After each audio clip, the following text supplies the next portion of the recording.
கேக்குதுங்களா மாதாஜி? சரியா கேக்குது இல்லையே? நான் பிரேயர் சொல்றேங்க. அஜ்ஞானतिमिरन्धस्य ज्ञानाञ्जनशलाकया चक्षुरुन्मीलितं तस्मै श्रीगुरवे नमः। श्री चैतन्य मनोभीष्टं स्थापितमेन पुतले स्वयं रूपकदामह्यं ददाति स्वपदान्तिकं। वन्देऽहं श्रीगुरु श्रीयुतपदाकमलं श्रीगुरुन् वैष्णवां श्रीरूपं साक्षात्कृतं सगण रघुनाथान्वितं तं सजीवं सात्वैतं सावधूतं परिजनसहितं कृष्णचैतन्यदेवं श्रीराधाकृष्णपादान् सगण ललिता श्रीविशाखान्वितां हे कृष्णा करुणा सिंधो दीनबंधो जगत्पते गोपेश गोपिका कांत राधा कांत नमोस्तुते तप्त कांचन गौरांगी राधा वृंदावनेश्वरी शुभानुसुते देवी प्रणमामि हरिप्रिये वाञ्छाकल्पतरुभ्यश्च कृपा सिन्धुभ्यश्च पतितानां पावनेभ्यो वैष्णवेभ्यो नमो नमः। श्री कृष्ण चैतन्य प्रभु नित्यानंद श्री अद्वैत गदाधर श्रीवासादि गौर भक्त वृंदा हरे कृष्णा कृष्णा कृष्णा हरे हरे हरे राम राम राम हरे हरे। ஹரே கிருஷ்ணா. இன்னைக்கு ரொம்ப முக்கியமான சாப்டர், அத்தியாயம் 12, பக்தி யோகம், பக்தி தொண்டு பத்தி நாம பார்க்க போறோம். ஏன்னா இததான் ஸ்ரீல பிரபுபாதர் பக்தி தொண்டுன்னு ஆரம்பத்துல இருந்தே வலியுறுத்திட்டு வர்றார். இப்ப நாம கர்ம யோகம் பார்த்தோம், அப்புறம் பக்தி தொண்டு, அப்புறம் ஞான யோகம், பின்னாடி 6 அத்தியாயங்கள். நடுவுல இருக்கிறது இந்த பக்தி யோகம். இந்த 6 அத்தியாயங்களும் எப்படி 2 பக்கம் பிரெட் அண்ட் ஜாம் மாதிரி, முதல்ல பிரெட், அப்புறம் நடுவுல ஜாம், அப்ப மறுபடியும் ஒரு பிரெட் வச்சு சாப்பிட்ற மாதிரி. இந்த பக்தி தொண்டு அப்படிங்கிறது ரொம்ப இனிமையானது. இந்த 6 அத்தியாயத்தை கடைசி பகுதியான இத இந்த 12வது அத்தியாயத்தை பார்க்க போறோம். பக்தி தொண்டு.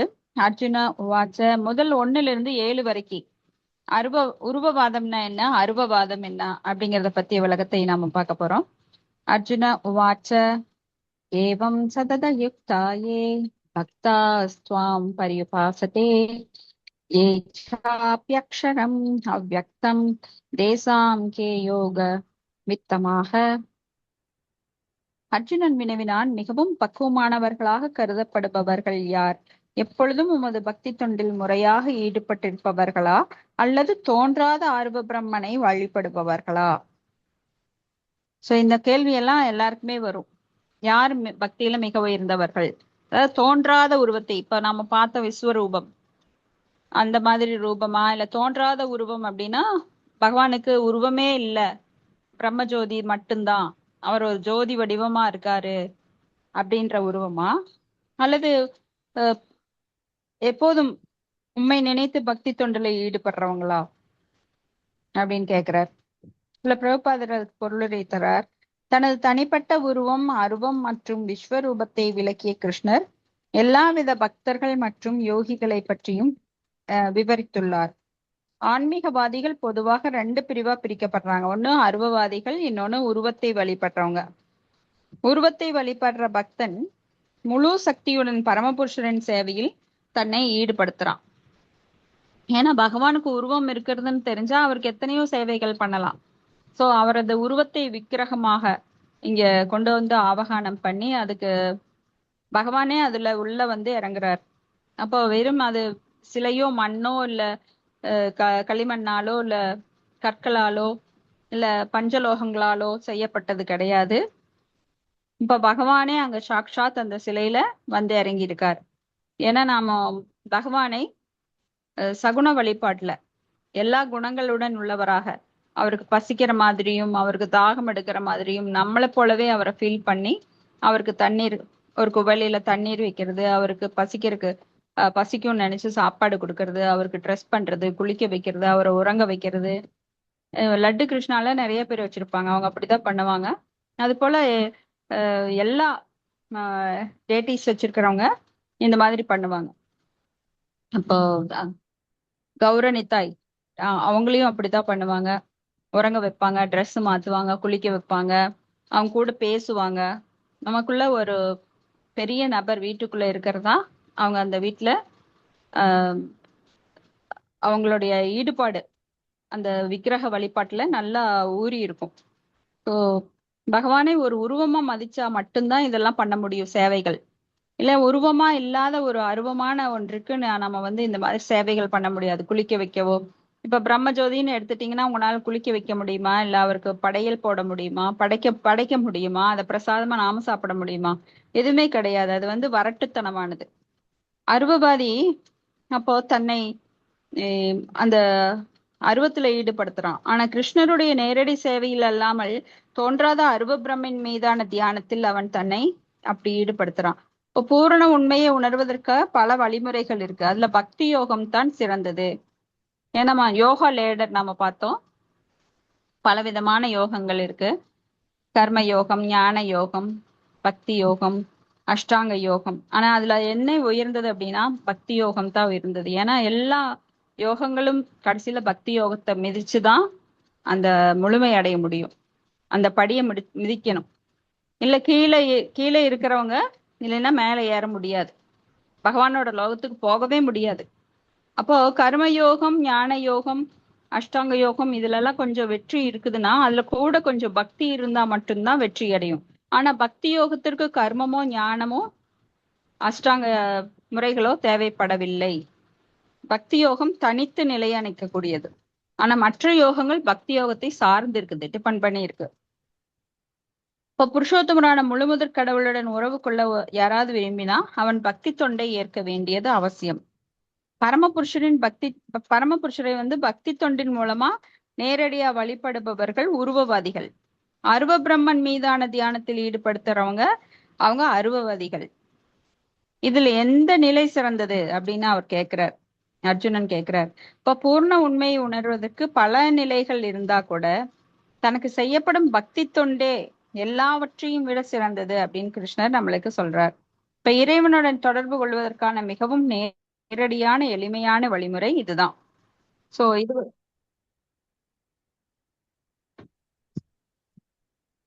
கீதையில 2ஆம் அத்தியாயத்துல உயிர்வாழி ஒரு ஜட உடல் அல்ல என்றும் ஆன்மீகமான பொறி என்றும் பரமபுருஷர் சொல்றார். சோ ஆன்மீகமான பொறி நிலையற்றது. இந்த உடல் வந்து எப்ப வேணா நம்ம விட்டுட்டு இந்த ஆத்மா போலாம். அப்போ ஆத்மா நிலையானது, நித்தியமானது, எட்டர்னல். ஆனா இந்த உடல் அழியக்கூடியது. அதனால உயிர்வாழி ஒரு ஜட உடல் கிடையாது, அது ஆன்மீக பொறி. ஏன்னா பகவானோட நம்ம வந்து பகவானோட அங்க துணுக்கு நாம் எல்லாமே. மமேவாம்ச ஜீவலோக ஜீவபூத சனாதன. அப்ப நம்ம வந்து ஆன்மீகமானவர்கள். ஆனா நம்மளோட அறியாமை என்ன பண்ணுதுன்னா நம்மள உடல் தளத்துல செயல்பட வைக்கிறதுனால நாம அந்த மயக்கத்துல இருக்கிறோம். எப்படி குடிகாரன் ஒரு மயக்கத்துல இருப்பான், அவன் தான் பெரிய கிங் மாதிரி நடந்துக்குவான்.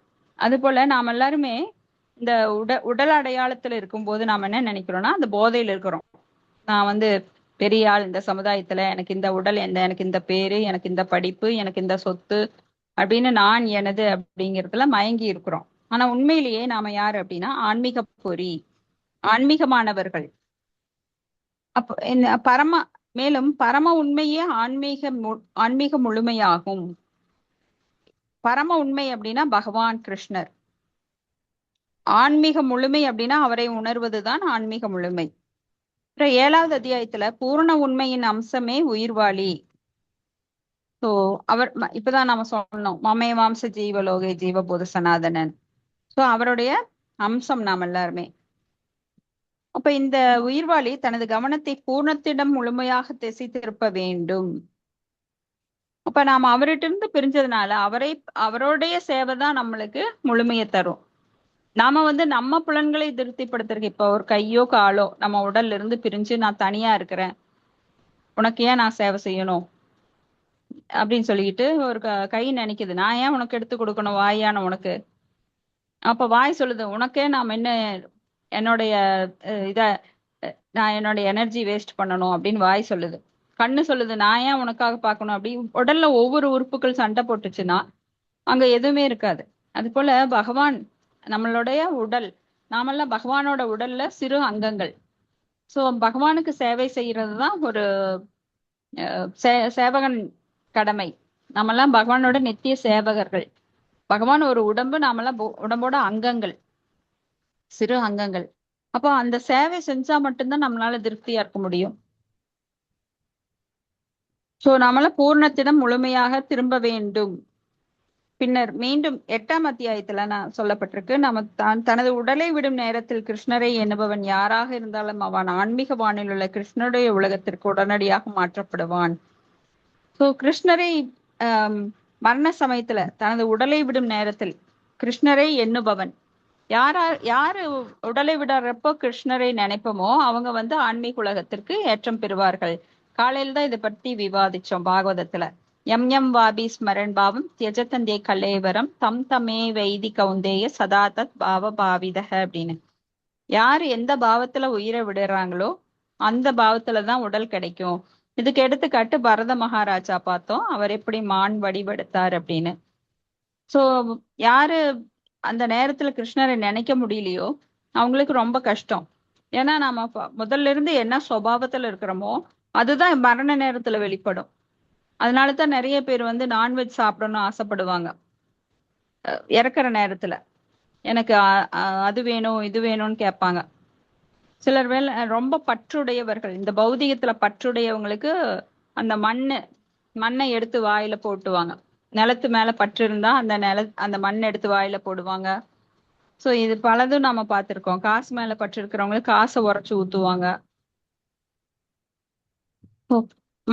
மரண நேரத்துல கிருஷ்ணரை எண்ணணும். இதெல்லாம் என்னோட மகன் மகள் பேரன் பேத்தி அதெல்லாம் நினைக்காம. ஏன்னா ஒன்ஸ் நம்ம பிறந்துட்டோம் இறக்க போறோம் அப்படின்னா இந்த உறவுகள் எல்லாம் நம்மளுக்கு வராது, கூட வராது. நாம அடுத்தது எந்த குடும்பத்துல பிறக்க போறோமோ நம்மளுக்கு யார் தாயோ யார் தந்தையோ தெரியாது. சோ இந்த உறவுகள் நிலையானதல்ல. எப்படி ஒரு ஆற்றுல தண்ணி அடிச்சிட்டு போகும்போது அந்த குப்பைகள்லாம் ஓரமா ஒதுங்கும். அப்ப அந்த குப்பைகள் மறுபடியும் தண்ணியில சுழன்று மறுபடியும் பிரிஞ்சு போயிரும். அது மாதிரிதான் நாம வாழ்க்கையில இப்ப இந்த ஜென்மத்துல பல உறவுகளோட நாம இருக்கிறோம். ஆனா நம்ம மரணத்துக்கு பின்னாடி அந்த உறவுகள் எல்லாம் காணாம போயிரும். அப்புறம் அடுத்த ஜென்மத்துல நாம யாரா பிறப்போம், நம்மளுக்கு எந்த பாடி எந்த இடம், நம்மளுக்கு எப்படி சொந்தங்கள், எப்படி உடல் அமைப்பு, அதெல்லாமே பகவானால நிர்ணயிக்கப்படுது. பகவானோட சட்டத்தின் படி, அந்த இயற்கையின் சட்டத்தின் படி நம்மளுக்கு கர்மானு நிர்த்தகதி கிந்துச பக்தி பாஜாம் அப்படின்னு நம்ம கர்ம வினைக்கு ஏற்ப உடல் கொடுக்கப்படுது. அது மனித உடலாகவும் இருக்கலாம், இல்ல மிருகங்கள் உடலாகவும் இருக்கலாம். ஆனா நல்லா பக்தி பண்றவங்களுக்கு ஆன்மீக உடலே கிடைச்சு பகவான்கிட்டயே போயிருவோம். அப்புறம் பிறப்புங்கிறதே இருக்காது, பிறவாமை என்கின்ற நிலை வந்துடும். அப்ப 6ஆம் அத்தியாயத்துல சொல்லப்பட்டிருக்கு, தனக்குள் கிருஷ்ணரை சிந்தித்துக் கொண்டிருப்பவனே எல்லா யோகிகளை காட்டிலும் மிகவும் பக்குவமானவனாக கருதப்படுகிறான் அப்படின்னு பகவான் சொல்றார். சோ கிருஷ்ணரை எப்போதும் சிந்தித்துக் கொண்டிருப்பனே யோகினாம் அபி சர்வேசாம் மத்கதேனானந்த ஆத்மனா ஸ்ரத்தவான் பஜதேயோம் தமேயுக்த அப்படின்னு சொல்லி பகவான் சொல்றார்.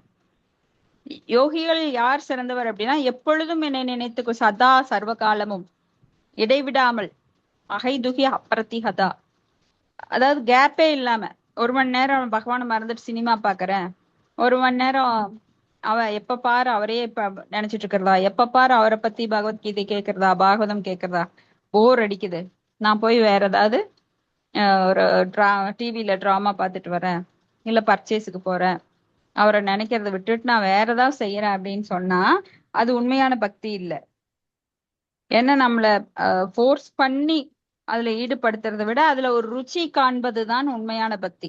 ருச்சி உடனே வராது, படிப்படியா வரும். அதுக்காக பொறுமையா இருக்கணும். விதைச்ச உடனே நாம பழம் அறுத்தர முடியாது. விதைச்சு அது முளைச்சு செடியாகி அதுக்கு களையெல்லாம் வெட்டி அதுக்கு வேலி போட்டு அப்படி பாதுகாத்துட்டு அது மரமாகி அப்புறம் பூ காயாகி காய் கனிந்து பழமாகிறப்பதான் நம்மளுக்கு சாப்பிட முடியும். சோ உடனே பக்திக்கு வந்த உடனே ருச்சி கிடைச்சிடாது. நிஷ்டா அந்த நிலைகள் எல்லாம் படிப்படியா வரும். ஸ்ரத்தா, சாது சங்கா, பஜன கிரியா, அனர்த்த நிவர்த்தி, நிஷ்டா, ஆசக்தி, ருச்சி, பாவா, ருச்சி, அப்புறம் பிரேமாங்கிறது கடைசி நிலை. இது பல ஜென்மங்கள் கூடிதான் இப்ப நாம் இந்த நிலைக்கு வந்திருக்கோம். போன ஜென்மத்தோட புண்ணியம் தான் பக்தி நம்மளுக்கு கிடைச்சிருக்கு. சோ அடுத்த ஜென்மத்துல இன்னும் கொஞ்சம் முன்னேறலாம், இல்ல இந்த ஜென்மத்திலேயே முன்னேறணும்னு நினைக்கிறவங்க தொடர்ந்து வகுப்புகள்ல அட்டன் பண்ணி தொடர்ந்து பகவானை பற்றிய நாம ரூப புகழ் லீலைகள் அவரது சகாக்களை பற்றி கேட்டுக்கொண்டே இருக்கணும். அந்த ஸ்ரவணம் ரொம்ப முக்கியமானது. சோ எப்படி இறைவன் வந்து எல்லாவற்றிலும் எல்லா யோகிகள், அதான் நாமெல்லாம் இப்போ யோகிகள், பக்தி யோகிகள் நாம. எப்படின்னா கிருஷ்ணரை எப்பொழுதும் சிந்தித்துக் கொண்டிருப்பவனே, தனக்குள் கிருஷ்ணரை எப்போதும் சிந்தித்துக் கொண்டிருப்பவன், அகத்திலையும் சரி புறத்திலையும் சரி. சோ புறத்துல இருக்கிற பொருட்களை பார்க்கும் போதெல்லாம் நம்மளுக்கு என்ன ஞாபகம் வரணும்? இது கிருஷ்ணருடையது, கிருஷ்ணர் இங்க உட்கார்ந்துட்டு இருப்பாரு, வீட்டை சுத்தமா வச்சிருக்கணும், நம்ம கிருஷ்ணர் இருப்பாரு, அதனால தெளிவா பேசணும், கெட்ட வார்த்தைகள் எல்லாம் பேசக்கூடாது, வீட்டுல கோவப்படக்கூடாது, கிருஷ்ணருக்கு அது டிஸ்டர்பா இருக்கும், அவருக்கு பிடிக்காது. சோ பிறரை குறை சொல்லக்கூடாது, புறமுதுகு பேசக்கூடாது. சோ கிருஷ்ணர் இருக்காரு, அவர் நம்மளை பார்த்துட்டே இருக்காரு, என் உள்ளத்துக்குள்ளே இருக்காரு, எப்படி பரமாத்மாவா இருக்காரு. சோ அகத்திலும் புறத்திலும் எங்கெங்கு காணினும் கிருஷ்ணரை காணும் பக்தன் எப்பொழுதும் அவரை பத்தியே சிந்திச்சுட்டு இருப்பான். சோ கிருஷ்ணரிடம் தனிப்பட்ட உருவின் மீது பற்றுதல் கொள்ள வேண்டும் என்பதே ஒவ்வொரு அத்தியாயத்தோட முடிவு. அத்தகு பற்றுதலே ஆன்மீக உணர்வின் மிக உயர்ந்த நிலையாகும். சோ ராதா கிருஷ்ணர்கிட்ட பற்று வைக்க வேண்டும். எப்படி குரு கிட்ட பற்று வைக்கணும். குரு இல்லாம நம்ம பகவானை அடைய முடியாது. அப்ப குருவின் கட்டளைகளை ஏற்று இந்த வைதி பக்தி பண்ணிட்டு இருக்கிறோம். ராகானுக பக்தி அப்படிங்கிறது தானா வர்றது, ஸ்பான்டேனியஸ் லவ், கண்டவுடன் காதல். அதெல்லாம் நம்மளுக்கு கிடையாது. இப்ப பகவானை கண்டவுடன் நம்மளுக்கு அன்பு பெருகுதா, கண்கள் இருந்து கண்ணீர் வழியுதா, இல்ல மயக்கால்கள் குத்திட்டு நிக்குதா, அவனை பத்தி பேசின உடனே நம்மளுக்கு சிலிர்க்குதா, உடம்பு சிலிர்க்குதா, நடுங்குதா, வியர்வை வருதா, இல்ல நம்ம மயக்கம் போட்டு விழுகிறோமா, ஆடுறோமா, பாடுறோமா, புறசிந்தனை இல்லாம நான் இருக்கிறேனா, அப்படியெல்லாம் கிடையாது. சோ அதுதான் மிக உயர்ந்த பக்தி. பரவச நிலைகள், பல பல பரவச நிலைகள் நம்ம கிட்ட இருந்து வெளிப்படும் போது அந்த பக்தியில பிரேமா நிலையை அடைச்சிடுவோம். ஆனா இப்பெல்லாம் அது இல்ல. ஏன்னா நம்ம வைதி பக்தி நம்மளுக்கு குருவோட கட்டளை படி நாம பண்ணிட்டு இருக்கிறோம், ஆணைப்படி, கண்டிஷனல் லவ். இவ்வாறு இருப்பினும் கிருஷ்ணரின் தனிப்பட்ட உருவத்தின் மீது பற்றுதல் கொள்ளாத நபர்கள் இருக்கிறார்கள். பற்றின்மையில் திடமாக இருக்கும் அவர்கள் பகவத்கீதைக்கான விளக்க முறையிலும் கூட மக்களை கிருஷ்ணரிடமிருந்து திசை திருப்பிய அவர்களது பக்தியை அருவ பிரம்மனிடம் செலுத்தும்படி செய்ய விரும்புகின்றனர். அத்தகு நபர்கள் புலன்களுக்கு அப்பாற்பட்டதும் தோன்றாதுமான பூரண உண்மையின் அருவத்தன்மையின் மீது தியானம் செய்வதை தேர்ந்தெடுக்கின்றனர். சோ சிலருக்கெல்லாம் வந்து பகவானுக்கு ரூபம் இல்லை, அதனால அருவ பிரம்மனிடம் பக்தி பண்ணணும் அப்படின்னு நினைக்கிறாங்க. ஆனா அவங்களுக்கு தெரியாது, அவங்க புலன்களுக்கெல்லாம் அப்பாற்பட்டதும் தோன்றாதுமான பூரண உண்மையின் அருவத்தன்மை மீது தியானம் செய்வதை அவங்க அதனால தேர்ந்தெடுக்கிறாங்க. ஏன்னா பகவானை பத்தி அவங்க முழுமையா புரிஞ்சுக்கல. அதனால பர்ஃபெக்ஷன் கிடையாது. பர்ஃபெக்ஷன் அப்படின்னா பூரணம், பூரணத்தன்மை, 100% அப்படிங்கிறது தான் பூரணம். அதாவது முழுமையானது. சின்ன ஒரு டாட் கூட கிடையாது, தூய்மையற்ற நிலையில கிடையாது. பூரணம் அப்படின்னா தூய்மையான 100%, முழுமையானவர் பகவான். ஆனா இவங்க வந்து அதுல அருவத்தன்மை அப்படின்னா, அதாவது அருவத்தன்மையில ஈடுபடுறவங்களுக்கு கூட ஒரு சுகம் இருக்கும். ஆனா பக்தர்களுக்கு கிடைக்கிற அந்த ஆத்மா ஆனந்தம், அந்த ஆனந்தத்துல ஒரு சொட்டு தான், கடல்ல ஒரு சொட்டு தான் அவங்க அனுபவிக்கிறாங்க. அதையே அவங்க பெருசுன்னு நினைக்கிறாங்க. ஆனா பக்தர்களுக்கு வந்து அந்த கடல் முழுதும் 100% கிடைச்ச அந்த ஆனந்தம் அவங்களுக்கு கிடைக்குது. சோ அருவத்தன்மையில ஈடுபடுறவங்களுக்கு அது ரொம்ப கம்மி. ஆனா அதையே அவங்க பெருசா நினைக்கிறாங்க. இவ்வாறு ஆன்மீகவாதிகளில் இரு வகையினர் இருப்பது நம்ம பார்த்தோம். அப்ப இந்த இரு வழிமுறைகளில் எது எளிமையானது அப்படின்னு பார்த்தோம் அப்படின்னா, யார் பக்குவமானவர்கள், இதையும் அர்ஜுனன் கேட்கிறார். அப்ப கிருஷ்ணரோட தனிப்பட்ட உருவில் பற்றுதல் கொண்டுள்ள அர்ஜுனன் தனது சொந்த நிலையை தெளிவுபடுத்திக் கொள்கிறான். ஏன்னா கிருஷ்ணரை 2 கையுள்ள ஷியாமசுந்தர ரூபத்துல வழிபடணும், நண்பனாக இருக்கணும்னு தான் அர்ஜுனன் விரும்புறார். விஸ்வரூபத்தையோ இல்ல 4 கையுள்ள விஷ்ணு ரூபத்தையோ அவர் விரும்பல. அப்ப எது அந்த பிரம்மஜோதியை வழிபடுறவங்களா, அதுல முழுமை இருக்கா, இல்ல பகவான வழிபடுறதுல முழுமை இருக்கான்னு திரும்ப திரும்ப அவர் கேட்கிறார். ஏன்னா இந்த சந்தேகம் அவருக்காக கேட்கல, மத்தவங்களுக்கு இந்த அறிவை கொடுக்கறதுக்காக கேட்கிறார். அப்ப என்னோட நிலைமை பாதுகாப்பானதா அப்படின்னும் அவர் அறிய விரும்புறார். இப்ப இந்த ஜட உலகிலும் சரி, பரமபுருஷரின் ஆன்மீக உலகிலும் சரி, அருவத்தோற்றத்தின் மீது தியானம் செய்வது ரொம்ப கஷ்டம். சோ ஆன்மீக உலகம் அப்படின்னா மேல போய் அந்த அருவ பிரம்மன்ல பற்றுக்கொள்ள முடியாது. ஏன்னா மேலேயே போக முடியாது. முதல்ல ஆன்மீக உலகத்துல பல நிலைகள் இருக்கு. ஸோ அருவ ஜோதி அந்த அருவ பிரம்மன் கூட பகவானிடம் இருந்து வந்தது. அதனால அதுவும் ஒரு பார்ட் ஆஃப் ஆன்மீக உலகம். ஆனா அது முழுமையானது கிடையாது. முழுமையானது அப்படின்னா கோலோக பிருந்தாவனம், வைகுண்டம் கூட நம்மளுக்கு பகவான்கிட்ட அந்யோன்யத்தை ஏற்படுத்தாது. அதுவும் கொஞ்சம் தள்ளி நில்லுதான் பார்க்கணும். வைகுண்டத்துல பகவான்கிட்ட தள்ளி தான் நிக்கணும். ஆனா நீங்க கோலோக பிருந்தாவனம் போனீங்கன்னா பகவான்கிட்ட அந்யோன்யமா இருக்கலாம். அதுதான் முழுமையானது. சோ இங்க வந்து பிரம்மஜோதி கூட பகவானுடைய உருவத்திலிருந்து வெளிப்படும் அந்த ஜோதி அப்படிங்கிறதுமே அதுவும் ஆன்மீகம்தான். இருந்தாலும் அதுல அங்க போறவங்களும் அந்த ஆன்மீக உலகில் மிக பிரம்மஜோதிக்கு போறவங்களும் அங்கேயும் நிலையாக இருக்க முடியாது. ஏன்னா அங்க வந்து அவங்களுக்கு செயல் கிடையாது. செயலின்றி யாராலும் இருக்க முடியாது. ஆத்மா செயல்படக்கூடியது. ஆத்மா ஆத்மா அந்த ஆத்மா பெற்ற உடல் அதனாலதான் செயல்படுது. இப்ப நீங்க சும்மா உட்காருங்க, 3 நேரம் தர ஒரு இடத்துல உட்காருங்க, நகரக்கூடாது அப்படின்னா யாராவது இருப்பாங்களா? நீங்க ரெஸ்ட் ரூம் மட்டும் போலாம். டெய்லி போய் குளிச்சுட்டு வந்துருங்க, அதுக்கு ஒரு 10 நிமிஷம், அதுக்கு மேல டைம் கொடுக்க மாட்டோம். ஆனா ஒரே இடத்துல உட்காருங்க, உங்களுக்கு 3 நேரம் 5 ஸ்டார் ஃபுட்டு தரோம் அப்படின்னா யாரால உட்கார முடியும்? அதனால அவங்க பிரம்மஜோதிக்கு போனா கூட அங்க செயலின்றி இருக்க முடியாது. ஏன்னா ஆத்மா தொடர்ந்து செயல்படக்கூடியது. அதனால மறுபடி கீழே வந்துருவாங்க, மறுபடி பிறப்பெடுத்து கீழே வந்துருவாங்க. ஆனாலும் அதுவும் கூட பகவானுடைய அம்சம். பிரம்மஜோதிங்கிறது பகவான்கிட்ட இருந்து வெளிப்படுறதுனால. சோ அந்த அருவ பிரம்மத்தின் அருவத்தொற்றத்தின் மீது தியானம் செய்வது கடினம். ஏன்னா மனசை வந்து ஒரு நிலைப்படுத்தணும்.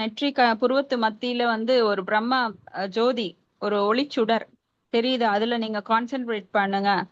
அந்த நெற்றி புருவங்களுக்கு இடையில வேற எதையும் நீங்க நினைக்க கூடாது அப்படின்னா யாருனாலும் முடியும். ஆனா பக்தர்கள் பாருங்க, இனிமையா பகவானை பற்றி எப்பொழுதும் பேசிக்கொண்டும் அவரது கதைகளை சொல்லிக்கொண்டும் சததம் கீர்த்த எந்தோமாம் யதந்த சத்ரு விருதாக அப்படின்னு சொல்லி மச்சித்தா மத்கத பிராணா போதையந்த பரஸ்பரம். பக்தர்கள் ஒன்று கூடி பகவானுடைய நாமரூப புகழ் லீலைகளை எப்பொழுதும் பேசிக்கொண்டும் ஆனந்தமாக அனுபவித்துக் கொண்டு இருப்பாங்க. அப்போ அவங்களுக்கு மனம் புலன்கள் எல்லாம் பகவான் மேலதான் இருக்கும். நம்ம வந்து இப்ப பேசுறோம், நீங்க கேக்குறீங்க, காதின் வழியாக அந்த அமிர்தம் பாய்ந்து இதயத்துக்குள்ள ஊடுருவுது. சோ அவங்க வந்து கண் வழியா இல்ல. ஏன்னா இந்த கண் வழியா பார்க்க முடியாது, காதுகள் வழியாக பகவானை காண்கின்றார்கள். இது பாகவத்துல சொல்லப்பட்டிருக்கு. காதுகள் வழியாக பக்தர்கள் பகவானை காண்கின்றார்கள். எப்பொழுதும் பகவானை பற்றி கேட்டிருக்கும் போது அந்த அமிர்தம் வந்து அவங்களுக்குள்ள போய் எல்லாத்தையும் சுத்தப்படுத்தி, அவங்க உணர்வுகளை சுத்தப்படுத்தி அவங்களுக்கு அந்த பக்குவத்தை தருது. சோ அப்போ அருவத்தன்மையிலே பூர்ண உண்மை வந்து உணர முடியாது. அருவத்தன்மையில இத்தகு கால விரயத்தின் பயன் என்ன? எவ்வளவு அழகா கேட்டிருக்காரு பாருங்க. ஏன்னா காலம் என்பது பொன்னானது. ஒரு நிமிஷம் போச்சுனாலும் அதை திரும்பி வாங்க முடியாது. நீங்க ஏதாவது தொலைச்சிட்டீங்கன்னா திரும்பி வாங்கிடலாம்.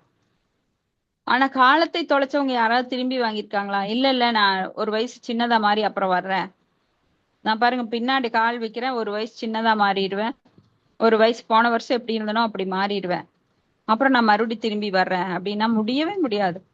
ஆனா நீங்க எங்காவது பின்னாடி நடந்து போனாலோ இல்ல பஸ்ல ஏதாவது தப்பான இடத்துக்கு போனாலும் திரும்பி வந்துடலாம். ஒரு பொருளை தொலைச்சா திரும்பி வாங்கிடலாம். ஆனா காலத்தை நீங்க எப்பவுமே வாங்க முடியாது. அப்ப அந்த கால விரயம் செய்யறாங்க அரூபதிகள். அதனால என்ன பையன் அப்படின்னு கேக்குறாரு. கிருஷ்ணரின் தனிப்பட்ட உருவத்திடம் பற்றுதல் கொள்ளுவதே சால சிறந்தது. ஏனெனில் அதன் மூலம் ஒரே சமயத்தில் மற்ற எல்லா உருவத்தையும் புரிந்து கொள்ள முடியும். யாரை தெரிந்து கொண்டால் மற்ற அனைத்தையும் தெரிந்து கொள்ள முடியுமோ அதை தெரிந்து கொள்ள வேண்டும். அப்ப யாரு? எல்லாத்தோட மூலம் யாரு? கிருஷ்ணர். அப்ப மூலத்தை தெரிந்து கொண்டால் நாம எல்லாத்தையுமே தெரிஞ்சுக்குவோம். இப்போ நீங்க கார் இருக்கு, கார்ல வந்து கார் எப்படி இயங்குது அப்படின்னு முழுசா நீங்க அதை பத்தி படிச்சுட்டீங்கன்னா பாட்டு ஒருத்தன் வந்து கார் தெரிஞ்சுக்கிறதுக்காக ஒரு பாட்டை மட்டும் படிக்கிறான். அப்போ ஒரு பாட்டை வச்சுக்கிட்டு காரை முழுசா நீங்க ஆர்கனைஸ் பண்ண முடியுமா? அசம்பிள் பண்ண முடியுமா? சோ எந்தெந்த பாட்டு என்னென்ன செய்யுது அப்படின்னு தெரிஞ்சா மட்டும்தான் உங்களை முழுசா ஒரு காரோட வடிவத்தை பெற முடியும். அதனால பகவான் கிருஷ்ணரை முழுமையாக புரிந்து கொள்ள வேண்டுமே தவிர அவரோட ஒரு பகுதியை மட்டும் புரிந்து கொண்டு அதுல நாம முழுமை அடைய முடியாது. உங்களுக்கு எக்ஸாம்க்கு வந்து 5 கேள்வி கேட்கறாங்க. ஆனா ஒரு கேள்வி மட்டும் A to Z ரொம்ப நல்லா படிச்சுட்டேன், அதுல எனக்கு 100% வந்துடும் யாராவது நினைப்பீங்களா? ஏன்னா 5 கேள்வி எழுதுனா 20 மார்க்ஸ் 100. ஆனா 20 மார்க்ஸ் மட்டும் நல்லா படிச்சுட்டீங்க, அதையே உட்கார்ந்து 2 மணி நேரம் விரிவா எழுதுறீங்க. அப்ப அந்த எக்ஸாமினர் என்ன என்ன பண்ணுவார்? உங்களுக்கு 20 மார்க் தான் தருவார் மேக்சிமம் போட்டா கூட. அப்ப மீதி 80 மார்க் நீங்க ஃபெயிலு தான். 80 மார்க் கிடையாது அதுல. ஆனா எனக்கு எல்லாம் தெரியும்னு அவர் சொல்றாரு. அது எப்படி தெரியும்? So, இந்த மாதிரி கிருஷ்ணரை ஒரு ஒரு பகுதி மட்டும், அவரது பிரம்மஜோதி மட்டும் புரிஞ்சுக்கிட்டா பத்தாது, அவரது முழு அம்சத்தை புரிஞ்சுக்கிறவன் பக்தன். அப்ப கிருஷ்ணன் மீதான தனது அன்பிற்கு எந்த தொந்தரவும் இருக்காது. எப்படி? உம் ஆம், தனிப்பட்ட உருவத்தில் பற்றுதல் கொள்ளுவது, அதன் மூலமா ஒரே சமயத்தில் மற்ற எல்லா உருவத்தையும் புரிந்து கொள்ள முடியும். மேலும் கிருஷ்ணர் மீதான தனது அன்பிற்கு எந்த தொந்தரவும் இருக்காது என்பதை அர்ஜுனன் மறுபடியும் உணர்றார்.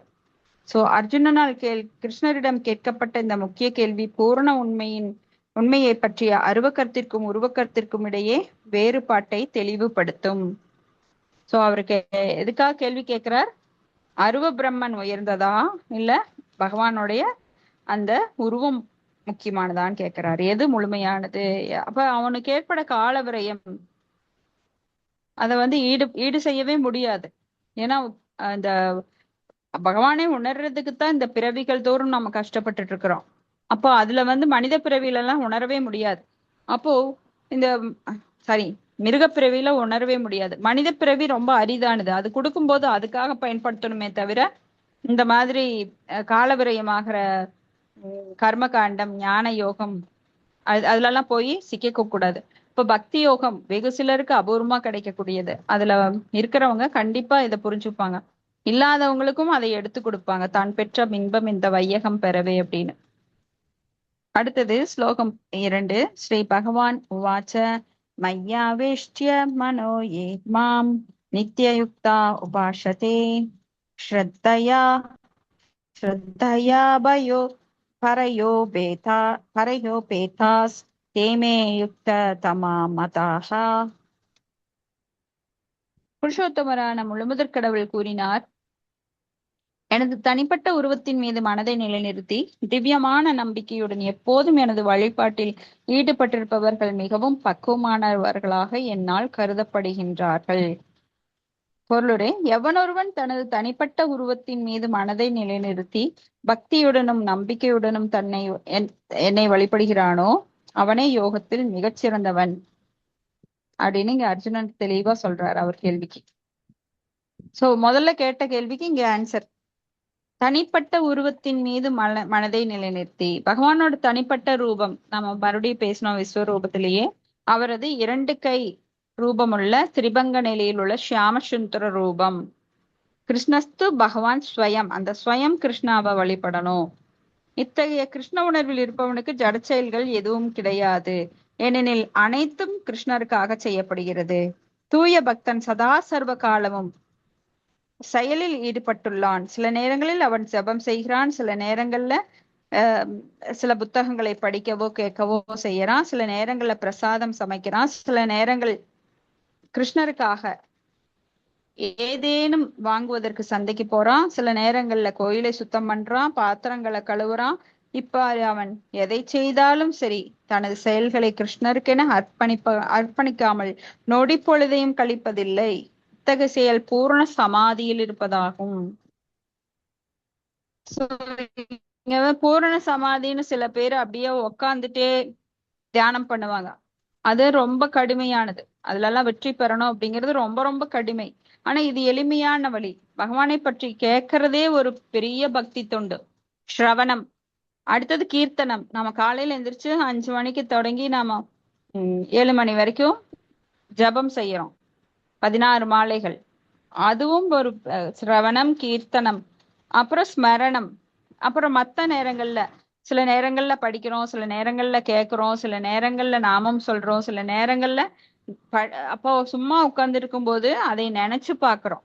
ஆஹா, இன்னைக்கு கிளாஸ்ல என்ன சொன்னாங்க? பகவானுடைய அருவமா, அருவ ரூபம் பூரணமா, இல்ல உருவம் நல்லதா? அப்ப அருவவாதிகள்னா யாரு? அப்ப இந்த கர்மகாண்டிகள் யாரு? மிஸ்ர பக்தினா என்ன? கர்ம மிஸ்ர பக்தி, யோகம் மிஸ்ர பக்தி, ஞான மிஸ்ர பக்தி, அப்படின்னு இதெல்லாம் படிச்சோமே. அப்படின்னா என்ன அப்படின்னு ரீகால் பண்றது, நினைச்சு பாக்குறது. எப்படி ஒரு மாடானது சாப்பிட்டுட்டு அதை அசை போட்டுட்டே இருக்கும் உட்காந்து, திரும்ப அசை போடும்போது அது ஜீரணமாகும். அது போல நம்ம கேட்டா பத்தாது, அதை நினைச்சு பார்க்கணும், பல நேரங்கள்ல நினைச்சு பார்க்கணும். நம்மளோட வாழ்க்கையில அதை ஒப்பிட்டு பார்க்கணும், நாம எவ்வளவு தூரம் வாழ்க்கையில அதை கடைபிடிக்கிறோம். சும்மா கேட்கறது மட்டுமா? கேட்டதை நம்ம நினைவுபடுத்தணும். எப்போ நம்மளுக்கு நிறைய குடும்பத்துக்குள்ளேயே பாத்தீங்கன்னா நம்மளுக்கு அகங்காரம் வெளிப்படும், பொய் அகங்காரம். நான் தான், நான் சொல்றத கேள் அப்படிங்கறதெல்லாம். அப்போ நாம ஓ, நாம படிச்சது என்ன, கிருஷ்ணர் என்ன சொல்றார்? கிருஷ்ணர் அகங்காரம் இருக்கக்கூடாது, நீ என்னுடைய பக்தன், அமானித்துவம், அடக்கம் வேணும்னு சொல்றார். அதெல்லாம் நாம இம்ப்ளிஃபை பண்ணணும். நம்ம சத்தம் போட்டா கிருஷ்ணருக்கு பிடிக்காது. ஏன்னா கிருஷ்ணர் நமக்குள்ளே பரமாத்மாவா இருக்காரு. அவருக்கு அனுகூல்யச சங்கல்ப, அதாவது அனுகூலமா இருக்கணும். அவருக்கு எதை பிடிக்குமோ அதைத்தான் செய்யணும். அப்பதான் நான் பக்தியில முன்னேற முடியும். அப்பதான் நான் பக்தன், கிருஷ்ணரோட பக்தன். இல்லைன்னா கிருஷ்ண பக்தன் கிடையாது அப்படிங்கிறத நாம அடிக்கடி நம்மளுக்கு ஒரு ரீகால் பண்ணிட்டே இருக்கணும். ஏன்னா நம்ம மனம் அடங்காதது. அது அது குரங்கு மாதிரி அங்கங்க தாவிட்டே இருக்கும். அதை பிடிச்ச ஒரு நிலைப்படுத்துறது அப்படிங்கிறது கிருஷ்ணரை நினைச்சா மட்டும்தான் முடியும். கிருஷ்ணரை நினைக்காம இருந்தோம் அப்படின்னா உடனே மனம் மனம் தாவி குதிச்சு நிறைய இடங்களுக்கு போயிட்டு வந்துடும். அப்போ நல்ல இடங்கிறது கிருஷ்ணரை பற்றி நினைக்கிறது தான். ஆனா இது டிச்சுக்குள்ள போறது, அந்த வேற வேற செயல்கள், கெட்ட செயல்கள்ல மனதை ஈடுபடுத்த ஆரம்பிச்சிடும். ஏன்னா அது மாயையோட வலிமை. அந்த மகா மாயா இருக்கா பாருங்க, நம்மள அடிக்கடி சோதிக்கிறதுக்காக இப்படித்தான் நம்ம மனசை துரத்திட்டே இருப்பாங்க. அப்ப மனம் முக்குணங்களுக்கு ஆட்பட்டு பல வேலைகளை செஞ்சுட்டே இருக்கும். அப்ப பகவானை பற்றி நினைக்கும் போது மனம் தானா அடங்கிரும். இப்ப பாருங்க, 1 மணி நேரம் கிளாஸ் கேட்போம், நம்ம மனசு கொஞ்சம் நிம்மதியா இருக்கும். ஆனா 1 மணி நேரம் கழிச்சு வெளியில போனோம் அப்படின்னா பல தொந்தரவுகள். இதை செய்யலாமா, அதை செய்யலாமா, அங்க போலாமா, இங்க போலாமா, இல்ல தமோ குணத்துல தூங்கலாமா படுத்து, இப்படி பலதும் நம்மளுக்கு மனசுல வரும். அடுத்த ஸ்லோகம் 3-4. ஏத்வக்ஷரம் அனிர்தேஷ்யம் அவ்யக்தம் பரிபாஷதே சர்வத்ர கம் அச்சிந்த்யம் சகூடஸ்தம் அச்சலம் த்ருவம் த்ருவம் சந்நியம் ஏந்திரிய கிராமம் சர்வத்ர சமபுத்தயः தே பிராப்னுவந்தி மாம் ஏவ சர்வபூத ஹிதோ ரதாः. ஆனால் தோற்றமளிக்காததும் புலன்களுக்கு அப்பாற்பட்டதுமாக இருப்பதும். தோற்றமளிக்காதது அப்படின்னா அவ்யக்த, புலன்களுக்கு அப்பாற்பட்டு இருக்கிறது அக்ஷரம். அக்ஷரம் எங்கும் நிறைந்திருப்பது அப்படின்னா சர்வத்திர. சிந்தனைக்கு அப்பாற்பட்டது அப்படின்னா அச்சிந்திய. மாற்றம் இல்லாதது அப்படின்னா கூடஸ்தம். நிலையானது அப்படின்னா துருவம். அசைவற்றது அப்படின்னா அசைவற்றது அப்படின்னா அச்சலம். அசைவற்றது அப்படின்னா அச்சலம். இப்படி பூரண உண்மையின் அருவத்தன்மையை முழுமையாக வெளிப்படுபவர்கள். பல்வேறு புலன்களை கட்டுப்படுத்தி எல்லோரிடமும் சமநோக்குடன் பழகி அனைவருக்கும் நன்மை தரும் செயல்களில் ஈடுபட்டு இறுதியில் என்னை அடைவார்கள். பகவான் எப்படிப்பட்டவர்? தோற்றம் அளிக்காதவர், அவ்யக்த நிலையில. பகவான் எல்லார் கண்களுக்கும் தென்படுவதில்லை. சத்தியோகத்துல அவர் கண்ணு முன்னாடி தோன்றுவார். அப்புறம் திரேதா யுகம், துவாபர யுகம், அதுல எல்லாம் அசரீரியா வருவார். கலியுகத்துல கனவுல கூட வர்றதில்ல. முதல்ல நேரா வந்தவர், அப்புறம் அசரீரியா வந்தார், அப்புறம் கனவுல வந்தார், இப்ப எதுவுமே இல்ல. அப்படி அவ்யக்த நிலையில் தோற்றமளிக்காதவர். தோற்றமளிக்காததும் புலனுகர்வுக்கு அப்பாற்பட்டிருப்பார். சோ நம்மளுக்கெல்லாம் புலன்கள் இருக்கு. அது திவ்யமான புலன்களோட கம்பேர் பண்ண முடியாது. நம்மளது ரத்தம், நாளம், இந்த மலம், மூத்திரம், இதெல்லாம் தான் நம்மளோட உடம்பு. ஏன்னா இந்த புலன்கள் ஜட புலன்கள். ஆனா பகவானுடைய புலன்களோ திவ்யமான புலன்கள். அவருக்கு அந்த மாதிரி ரத்தம், மூட்டு, சதை, மலம், மூத்திரம் அதெல்லாம் கிடையாது. அவரது உடம்பு திவ்யமானது. ஏன்னா அவரது ஆத்மா, உடம்பு, மனம் எல்லாமே ஒண்ணுதான். நம்மளுக்கு ஆத்மா வேற, மனம் வேற, உடம்பு வேற. சோ எங்கும் நிறைந்ததும் எல்லா இடத்துல இருக்காரு. அவர் சக்திமான். அவரது சக்திகள் மூலமாக அவர் எல்லா இடத்துல நிறைஞ்சிருக்கார். சர்வகதா, எங்கும் நிறைந்திருக்கிறார். அப்போ சிந்தனைக்கு எட்டாதவர், அச்சிந்தியர். சிந்தனைக்கு, கற்பனைக்கு எட்டாதவர். யூ கான்ட் ஈவன் இமேஜின் அவரோட சக்திகள் என்னன்னு. அவருக்கு எவ்வளவு பெரிய சக்திகள், அவரோட உருவம் என்ன, அவருக்கு எத்தனை சக்திகள் இருக்கு அப்படிங்கறத நாம கற்பனை கூட பண்ணி பார்க்க முடியாது. ஏன்னா நாமெல்லாம் இப்ப விஸ்வரூப படிச்சோம். விஸ்வரூபத்துல பகவான் சொல்றாரு, அது என்ன ஒரு சிறு தீப்பொறி அப்படின்னு, என்னோட சக்திகள்ல ஒரு சிறு அம்சம் அப்படின்னு சொல்றாரு. அதாவது ஒரு மலையில ஒரு மலைக்கு கீழே இருக்கிற ஒரு சின்ன ஒரு தூசு, அந்த மாதிரிதான் விஸ்வரூபம். அப்படின்னா பாத்துக்கோ, அதைவே அவரால் பார்க்க முடியல, ரொம்ப நடுங்குறாரு. இப்போ பகவானை கற்பனையில் கூட பண்ண முடியாது. எவ்வளவு பெரியவர், அவருக்கு எவ்வளவு சக்திகள் இருக்கு. மாற்றம் இல்லாததும் நிலையானதும், அவருக்கு மாற்றமே கிடையாது. எப்பவுமே நவ யவனம் ச. அவர் வயசாகிறது இல்ல. அப்புறம் நிலையானதும், அவருக்கு அழிவே கிடையாது. யாராலையும் அழிக்கப்பட முடியாதவர். அச்சுத, வீழ்ச்சியுறாதவர். அசைவற்றதுமான பூர்ண உண்மையின் அருவத்தன்மையை, அசைவற்றதுமான அச்சலம் பூரண உண்மையின் அருவத்தன்மையை முழுமையாக வெளிப்படுபவர்கள். ஏன்னா அந்த அருவத்தன்மை அப்படிங்கிறதுக்கு அசைவு கிடையாது. ஒளி வடிவம் எப்பவுமே இருக்கு. சோ அதுக்கு அசைவு கிடையாது. அதுல தன்னுடைய அருவத்தன்மையை முழுமையாக வெளிப்படுபவர்கள் பல்வேறு புலன்களை கட்டுப்படுத்தி. ஏன்னா அவங்கள புலன்களை கட்டுப்படுத்தணும். ஆனா பக்தர்களுக்கு பக்தி செய்யறதுனால புலன்கள் தானாக கட்டுப்படும். ஆனா இவங்கள கட்டுப்படுத்தணும்.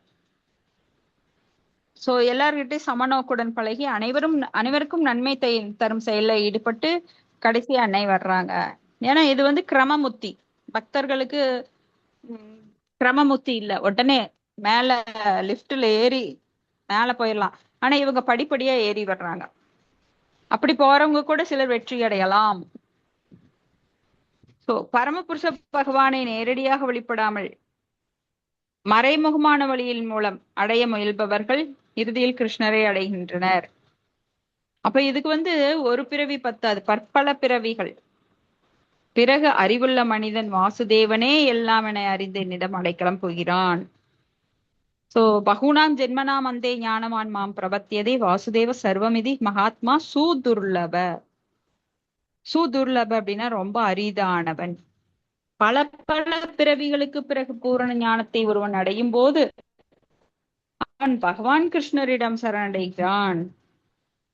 இங்க இறைவனை அணுகுபவன் புலன்களை கட்டுப்படுத்தணும், எல்லாருக்கும் தொண்டு செய்யணும், எல்லா உயிர்களுக்கும் நன்மை தரும் செயலில் ஈடுபடணும். ஒருவன் பகவான் கிருஷ்ணரை அணுக வேண்டும் என்பதையும், அவ்வாறு இல்லாவிடில் பக்குவமான உணர்வு சாத்தியமல்ல என்பதையும் இதிலிருந்து ஊகிக்க முடியும். பெரும்பாலும் அவன் கிருஷ்ணரிடம் பூரணமாக சரணடைவதற்கு முன்பு ஏராளமான தவங்களை மேற்கொள்ள வேண்டும். இது கடினமான பாதைன்னு ஏன் சொல்றாங்க? இந்த மாதிரி எல்லாம் யம, நியம, ஆச்சன, பிராணயாமா, பிரத்யகாரா, தாரண, சமாதி அப்படின்னு ஒவ்வொரு நிலையும் கடுமையான முயற்சி பண்ணணும். ஏன்னா இது அந்த காலத்துல பாசிபிள். எப்படின்னா அவனுக்கு 1,00,000 வருடங்கள், 10,000 வருடங்கள், சத்தியோக, திரேதாயுகம், துவாபர யுகத்துல ஆயுட்காலம் ஜாஸ்தி இருக்கு. அப்போ ஒரு யம அதை பாஸ் பண்ணணும் அப்படின்னா ஒரு 100 இயர்ஸ் ஆகுது வேணும். நியம அதுக்கு ஒரு 100 இயர்ஸ்.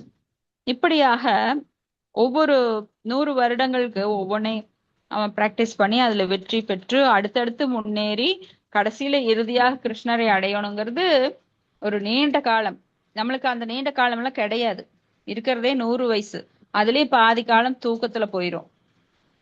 6 மணி நேரம் தூங்குறோம், மீதி கொஞ்ச நாள் இளமை பருவத்துல போயிடுறது, கொஞ்ச நாள் விளையாடுறதுல போயிருது, கொஞ்ச நாள் பௌதிக கல்வியில போயிருது. அப்புறம் இருக்கிற நாட்கள் உழைப்பு, அதையும் ஈடுபட்டு பக்திக்குள்ள வந்து பக்தி பிராக்டிஸ் பண்றதுங்கிறதே பெரிய அபூர்வமான செயல் இந்த கலியுகத்துல. அப்போ கிருஷ்ணரிடம் பூர்ணமா சரணடைவதற்கு ஏராளமான தவங்களை பண்ணியிருக்கணும்.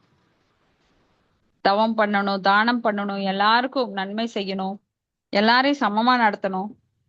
இப்போ தனிப்பட்ட உயிர் வாழ்வில் பரமாத்மாவை உணர்வதற்கு பார்த்தல், கேட்டல், சுவைத்தல், இயங்குதல் போன்ற புலன் சார்ந்த செயல்கள் அனைத்தையும் நிறுத்திவிட வேண்டும். இதெல்லாம் வந்து அந்த அருவ பிரம்மன்ல ஈடுபடுறவங்களுக்கு கட்டாயமா பார்க்க கூடாது, கேட்க கூடாது, சுவைத்தல் கூடாது, இயங்குதல் கூடாது. புலன் சார்ந்த விஷயங்களை நிறுத்திடணும். அதான் வந்து அவன் என்ன பண்றான்னா, காட்டுக்கு போயிடுறான். கண்களை மூடியும் மூடாமலும் உட்கார்ந்து அவன் வேற எந்த ஓசை, சினிமா பாட்டோ இல்ல பகவானை பற்றிய பாட்டோ, பகவானுக்கு அவனுக்கு பகவானோட ரூபத்துக்கு சம்பந்தம் இல்லாததுனால பகவானை பற்றி பாடலாம் அவங்களுக்கு சான்ஸே கிடையாது. அதனால அவங்க கேட்கறதையும் நிறுத்திடுவாங்க. எல்லாத்தையும் நேத்தி இது வேண்டாம், அது வேண்டாம், அது வேண்டாம், அது வேண்டான்ட்டு கடைசியில எதையும் பார்க்கவும் மாட்டாங்க, எதையும் கேட்கவும் மாட்டாங்க, எதையும் சுவைக்கவும் மாட்டாங்க. அப்ப இயங்குவது, கை கால்களை எல்லாம் ஒடுக்கி போட்டு ஆசனத்துல வச்சு அவங்க நெற்றிக்கண்ல அந்த மூக்கின் நுனியை மட்டும் பார்ப்பாங்க. ஏன்னா கண்ணை மூடுனா தூக்கம் வந்துடும், கண்ணை திறந்தாலோ பல காட்சிகள் தெரியும். அப்ப மனம் வந்து பல திசைகள்ல போகும். அதையெல்லாம் மனத்தை கட்டுப்படுத்துறதுக்கு அவங்க கண்ணை மூடியும் மூடாமலும் அப்படியே முதுகு தண்டெல்லாம் நிமித்தி உக்காந்து ஒரு ஆசனத்துல காலை வந்து ஆசனம் போட்டு கைகள்ல சின்முத்திரை வச்சு அவங்க அந்த பிரம்மரந்திரத்துக்கு அந்த உயிர்காற்றை மேலே எழுப்பி பிரம்மரந்திரத்தின் வழியா அதை வெளியே விடுவாங்க. அப்போ பல பயிற்சிகள் அவங்களுக்கு வேணும். அந்த 5 விதமான காற்றுக்களை எவ்வாறு அடக்கி அதுக்குள்ள இருக்கிற அந்த ஆத்மாவை விடுவித்து கொண்டு வர்றது. ஸோ ஒவ்வொரு சக்கராலையும் அந்த உயிர்காற்றை ஒவ்வொரு சக்கராலையும் கட்டுப்படுத்தி கட்டுப்படுத்தி உயிர்காற்றை மேல கொண்டு வருவாங்க. அப்ப அவங்க சாப்பிடவே மாட்டாங்க. சில சமயம் சாப்பிடாம, எதையும் பார்க்காம, எதையும் எந்த கையோ காலையோ இயக்காமல் ஒரே இடத்துல உட்காந்து இதையெல்லாம் பண்ணி, அப்போ சுவைத்தலும் கிடையாது. எந்த பதார்த்தங்களை எல்லாம் சுவைக்க மாட்டாங்க. இது எப்படின்னா வரட்டுத்தனமான ஒரு ஒரு பயங்கர கஷ்டமான ஒரு நிலை. ஆனா பக்தர்கள் இது எல்லாமே பகவான கண்ணால பார்த்து ரசிக்கிறாங்க. அவரது பல்வேறு உடைகள், நகைகள் பாத்தீங்கன்னா ராதாகிருஷ்ணருக்கு பண்ற அலங்காரம், ஜெகநாதருக்கு பண்ற அலங்காரம் டெய்லி போய் கண்களால பருகுவாங்க அழகை. அப்போ சுவைக்கிறது பகவானுடைய பல பதார்த்தங்களை. இப்ப கூட ஜெகநாதருக்கு வந்து 1008 பதார்த்தங்களை படைச்சாங்க. அதையெல்லாம் நாக்கால சுவைச்சு அனுபவிச்சாங்க. அது போல கேட்பது, பகவானை பற்றி கேட்கறதுங்கிறது ரொம்ப இனிமையானது. நேரம் போறதே தெரியாது. ஆனா பகவானை பத்தி கேட்கல அப்படின்னா நேரம் உங்களை கொள்ளும். நாமெல்லாம் நேரத்தை கொண்டுட்டு இருக்கோம், ஆனா நேரம் வந்து உங்களை கொள்ளும். எப்போ பகவானை பத்தி கேட்கலனா பொழுதே போக மாட்டேங்குது. ஏதாவது புக்கை படிக்கலாம் அப்படின்னு கண்ட புத்தகங்களை எடுத்து கண்ட உணர்வுகளை தூண்டி உங்க மனசை நீங்களே கெடுத்துக்குவீங்க. சோ அது மாதிரி கண்கள் ஆபாசமான காட்சிகளை பார்த்தால் ஆபத்து. ஏன்னா அந்த உணர்வுகள் தூண்டப்படும் போது அதுதான் உங்களுக்கு வந்து மிக மோசமான சூழ்நிலையை ஏற்படுத்தி கொடுக்குது. கண்ணோ காதோ நீங்க அடக்கல அப்படின்னா அது வேற பாதைக்கு இட்டுட்டு போயிடும். அப்ப மோசமான அமங்கலமான ஒலிகளை கேட்பதை விட பகவானை பற்றி கேட்கின்ற அந்த மங்களகரமான அந்த அந்த சவுண்டு உங்களுக்கு என்ன பண்ணுதுன்னா, உங்களுக்கு மேல மேல உங்களை பக்தியில உயர்த்திட்டு போய் பகவான்கிட்ட உங்களை கொண்டு போய் சேர்க்குது. அதை விட்டு பகவானை விட்டு வேற எதை பேசினாலும் அதெல்லாம் அமங்கலம். அது உங்களுக்கு ஆபத்தை கொடுக்கக்கூடியது. ஏன்னா பதம் பதம் எத் விபதாம் ந தேசாம் அப்படின்னு ஒவ்வொரு அடியும் ஆபத்தானது. அது நீங்க கேட்கறதாகட்டும், பாக்குறதாகட்டும், இல்ல செய்யறதாகட்டும். அப்போ பகவானுக்காக எல்லா செயல்களையும் ஒரு பக்தன் செய்யும் போது, பார்க்கும்போது, கேட்கும் போதும் அவன் எல்லா நிலையிலும் அவன் முன்னேறுகிறான். ஆனா இவங்க கஷ்டப்படுத்தி அதையெல்லாம் அடக்குறாங்க. ஸோ ஒரு பைப்பை வந்து தண்ணி ஒழுகுது, கொஞ்சம் கொஞ்சமா பெருகிட்டே வருது. அது துணி போட்டு கட்டி வைக்கிறீங்க லேசா, ஆனா அது அடங்குமா? கடைசியில எல்லாமே பொத்துட்டு கீழே கீழே விழுகும். ஸோ பயங்கரமான ஃபோர்ஸ்ஃபுல்லா அது வந்து அடக்க முடியாத அளவுக்கு வெளிப்படும். அது போல இவன் அடக்கி அடக்கி வச்சு பார்ப்பான். காமம் குரோதம் லோபம் மோகம் மதம் ஆச்சரியம் எல்லாத்தையும் அடக்கி. ஏன்னா இவனுக்கு வேற பகவான் மேல பற்று கிடையாது.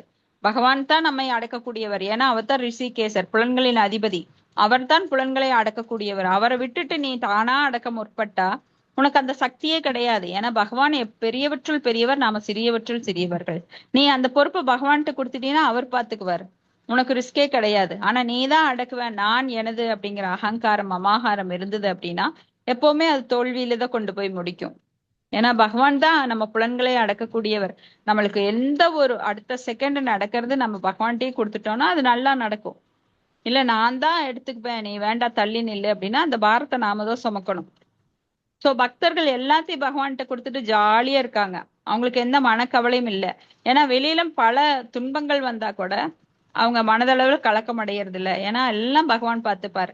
எல்லாத்துக்கும் அவங்களுக்கு எது எதனால நடக்குது அப்படிங்கிற புரிஞ்சுக்க கூடிய திறன் இருக்கு.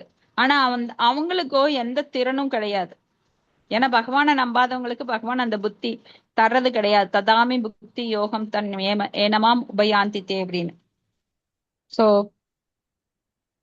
இந்த மாதிரி பரமாத்மாவை அவங்க உணர்றதுக்கு என்ன பண்ணுவாங்கன்னா பார்த்தல் கேட்டல் சுவைத்தல் இயங்குதல் எல்லாத்தையும் நிறுத்தி அப்புறம் பரமாத்மா எங்கும் நிறைந்திருப்பதை அவன் புரிந்து கொள்கிறான். இதை உணர்ந்த அவன் உயிர்களிடம் பொறாமை கொள்ளுவதில்லை. இதெல்லாம் லாங் ப்ராசஸ். பக்தன் ஷார்ட் டைம்ல கண்டுபிடிக்கிறத இவங்க ரொம்ப லாங் ப்ராசஸ்ல கண்டுபிடிக்கிறாங்க. அப்புறம் பொறாமை கொள்ளுவதில்லை. அவன் மனிதனுக்கும் மிருகத்திற்கும் எந்த வேறுபாடும் காண்பதில்லை. சோ சுக்ருதம் சர்வ பூதானாம் அப்படின்னு சொல்லி வித்யாவனே சம்பன்னே பிராமணே கவிஹஸ்தினி சுனிச்சைவச்ச மகாபாகேச பண்டிதாக சமதர்ஷனக அப்படின்னு பாக்குறான். ஏனெனில் அவன் ஆத்மாவை மட்டுமே காண்கின்றான், வெளித்தோற்றத்தை அல்ல. ஆனால் சாதாரண மனிதனை பொறுத்த வரைக்கும் அருவ நிலையை உணரும் இந்த வழிமுறை மிகவும் கடினம். சாதாரண மனிதனுக்கு அருவத்தன்மை உணர இதெல்லாம் பயிற்சி பண்ணணும். கடுமையான தவங்கள் இருக்கணும், விரதம் இருக்கணும், பார்த்தல் கேட்டல் சுவைத்தல் உணர்தல் எல்லாத்தையும் விட்டுடணும். அப்படி அஷ்டாங்க யோகம் எல்லாம் பண்றது இந்த காலத்துல பாசிபிளே இல்லை. ஆனா இது நாங்க உங்களுக்கு நிறைய மெடிடேஷன் சொல்லி தர்றோம், யோகா சென்டர் அப்படின்னு எல்லாம் நிறைய பொய்யான யோகா சென்டர் எல்லாம் வச்சு ஏமாத்தி அனுப்பிச்சு விட்டுறாங்க. நீங்க இது உத்து உத்து பாருங்க, நெற்றி நடுவுல ஏதாவது பாருங்க. இந்த காலத்துல அது பாசிபிளா கிடையாது. ஆனா இதெல்லாம் ஒரு ப்ராப்பரா வரணும். எதை சாப்பிடணும், எதை செய்யணும், எதை செய்யக்கூடாது, இதெல்லாம் சொல்லி தந்துதான் யோகா கத்துக்கணும். ஆனா நீங்க போன உடனே யோகா கத்துக்கிற மாதிரி அவங்க ஏற்பாடு எல்லாம் பண்றாங்க. இதெல்லாம் போலி சென்டர்ஸ். இந்த கலியுகத்துல இந்த மாதிரி நிறைய இருக்கு. அங்கெல்லாம் போய் ஏமாறக்கூடாது. அடுத்தது ஸ்லோகம் 5. டைம் ஆயிடுச்சு. சரி, ஸ்லோகம் 5 நாளைக்கு பாத்திரலாம், பெருசா இருக்கு. ஹரே கிருஷ்ணா. இதோட முடிச்சுக்கலாங்க. யாருக்காவது ஏதாவது கருத்துக்கள்